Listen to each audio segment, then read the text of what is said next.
वाराणसी में 25 नवंबर काशी हिंदू विश्वविद्यालय के स्वतंत्रता भवन में Indian association of private psychiatrist का 23वां 4 दिवसीय वार्षिक उत्सव सम्मेलन दूसरे दिन ही शुक्रवार को बीएचयू के स्वतंत्रता भवन में देश विदेश से आए हुए मनोचिकित्सक ने परिवार में महिला और बच्चों की तनाव मुक्त कैसे रखें इस पर मंथन किया। और बता दें कि देश विदेश से एकमात्र मनोचिकित्सकों ने कहा है कि परिवार से ही समाज बनता है और समाज तभी मजबूत होगा, खुशहाल होगा जब परिवार सुख पूर्वक रह रही परिवार की सबसे महत्वपूर्ण कड़ी परिवार की महिलाएं और बच्चे होते हैं। जब तक यह तनावपूर्ण मुक्त होकर खुशहाल नहीं होंगे, समाज का निर्माण नहीं हो सकता है।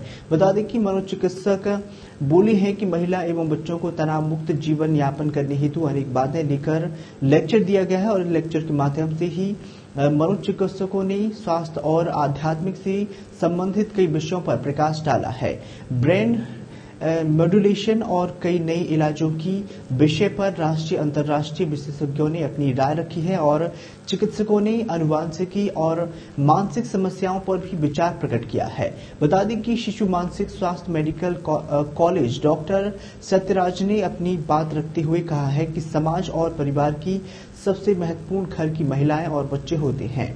यह स्वस्थ रहेंगे तो परिवार खुशहाल रहेगा। और मनोचिकित्सक ने अपनी राय देते हुए कहा है कि घर में मोबाइल का कम से कम इस्तेमाल करें और रात्रि में जल्दी सोएं। बता दें कि मोबाइल पूरी तरह से स्विच ऑफ करके सोएं और एक मोबाइल इमरजेंसी के लिए चालू करें ताकि परिवार के सभी लोग एक जगह बैठकर बात कर सकें और अपने परिवार में विचार प्रकट भी करें।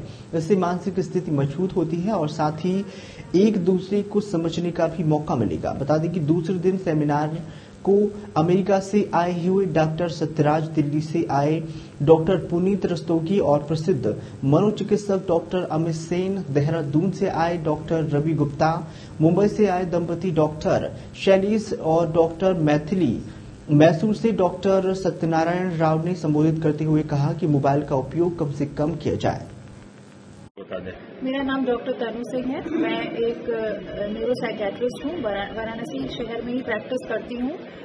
तो आजकल जो हमारे समाज में मुझसे सवाल पूछा गया कि क्राइम बढ़ रहा है, सुसाइड्स बढ़ रही हैं, इसके पीछे क्या मनोवृत्ति है, लोगों की मानसिकता किस तरह से विकृत हुई है कि ये देखने में आ रहा है। तो इसका जो सृजन है वो बहुत पहले से है। जैसे कि चाइल्डहुड और एडोलेसेंस की जो उम्र होती है, किशोरावस्था, वहीं से कुछ एंटी सोशल पर्सनैलिटीज सामने आने लगती हैं। स्पेशली अगर हम फोकस करें क्रिमिनल माइंड की तरफ, तो अगर उसको उसी समय आइडेंटिफाई कर लिया जाए तो हम इन जो क्राइम्स हो रहे हैं उनकी प्रिवेंशन पे काम कर सकते हैं। जैसे कि कोई फॉर मैं एग्जांपल बता रही हूँ, कोई लड़का है जो कि एक सड़क चलते एक कुत्ते को पत्थर मार दे रहा है, बहुत कॉमन हम देखते हैं, इग्नोर कर देते हैं। हमें लगता है कि ये एक छोटी सी बात है, लेकिन अगर इस बात को छोटी सी बात की गहराई में जाया जाए कि कोई बिना मतलब किसी को क्यों हार्म करेगा, तो इस तरह की जो छोटी छोटी चीजें हम निगलेक्ट करते हैं अपने किशोरों में, अपने बच्चों में, उसको वहीं से आप ट्रीटमेंट में लाइए, तब वो जाके कोई बड़ा क्राइम रुक सकेगा।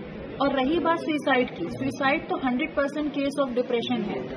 उसमें जब मेंटल इलनेस किसी को रहेगी वही सुसाइड अटेम्प्ट करता है, इसमें हमें कोई डाउट नहीं है कहने में।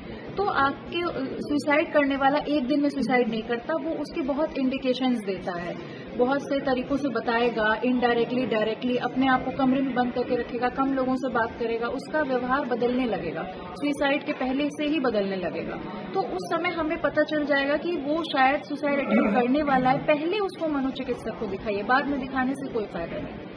तो प्रिवेंशन की बात करी जा रही है, हमारे कॉन्फ्रेंस में भी प्रिवेंशन की बात करी जा रही है, किस तरह से हम मनोरोगों को बचा सकते हैं, मनोरोगी लोगों को बचा सकते हैं। जी सर, अपना परिचय बता दीजिए। हाँ, मेरा नाम अनुकांत मित्तल है। मैं बम्बई के एक अस्पताल में प्राध्यापक हूँ। सर, आज प्रोग्राम का कैवा दिन है और आज किस टॉपिक पे चर्चा हो रही है? आज वैसे तीसरा दिन है, नहीं दूसरा दिन है, और ये पूरा जो सत्र है, जो ये प्रोग्राम है, ये कॉन्फ्रेंस है, इसमें विविध देशों से, विविध शहरों से मनोचिकित्सक आए हैं।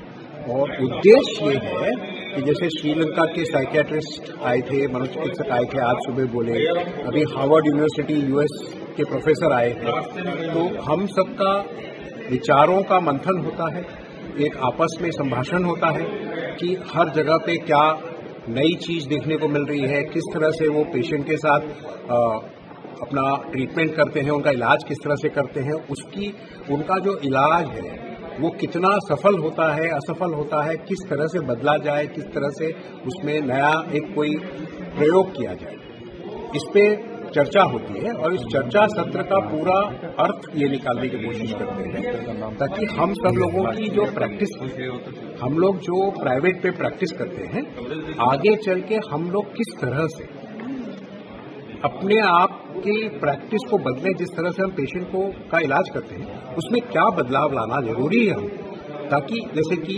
अब ये पता चला है कि कुछ वर्षों से कि प्रत्येक पेशेंट के लिए उसकी जो प्रतिक्रिया है, उसकी जो वैयक्तिक परिस्थिति है, उसको नजर रखते हुए उस तरह से उसका इलाज करने की कोशिश करनी है। क्योंकि आप वही इलाज एक अमीर और गरीब को नहीं दे सकते, वही इलाज एक बूढ़े को और युवा को नहीं दे सकते, वही इलाज आप स्त्री और पुरुष को नहीं दे सकते। तो हर एक के लिए आपको एक वैयक्तिक तरीके से इलाज करने की प्रतिक्रिया हमको अब मतलब करनी है, ताकि हर एक पेशेंट को ये वैयक्तिक तरीके से उसका इलाज हो, ताकि उसको उसका प्रभाव पड़े। डॉक्टर साहब, एक क्वेश्चन ये है कि जैसे जनरली साइकेट्रिक को देखा जाए तो पेशेंट, जैसे मान लीजिए किसी को भी कोई प्रॉब्लम हुआ, लोग साइकेट्रिक के पास जाते हैं, जैसे नर्वसनेस किसी को हो गया, या आज के समय में लड़के जो हैं बहुत ज्यादा नर्वस हो रहे हैं, सुसाइड कर ले रहे हैं। तो आजकल की यहाँ की जो मानसिकता है लोगों की कि साइकेट्रिक के पास जाए तो लोग सोचते हैं कि पागल है, इस पे थोड़ा सा डिक्लेरेशन करिए सर। अंग्रेजी में इसको स्टिग्मा कहते हैं। एक अपने आप को मानसिक रोग से पीड़ित मानने में लोगों की एक घबराहट ये रहती है कि दुनिया क्या करेगी, हमारे पे लांछन आएगी। और स्पेशली जैसे युवा लड़का, आप ये चिंता करते हैं कि यदि किसी को पता चल गया कि हमारी बेटी या हमारी बहू को मानसिक चिकित्सक की जरूरत है, तो यानी इसमें कोई त्रुटि है, कोई इसमें कमी है। तो ये इसको रोग नहीं मान के चलते हैं, ये एक त्रुटि मान के, एक कमी महसूस करके चलते हैं। ये एक प्रॉब्लम है जिसकी वजह से ये लोग मनोचिकित्सक के पास जाने में कतराते हैं।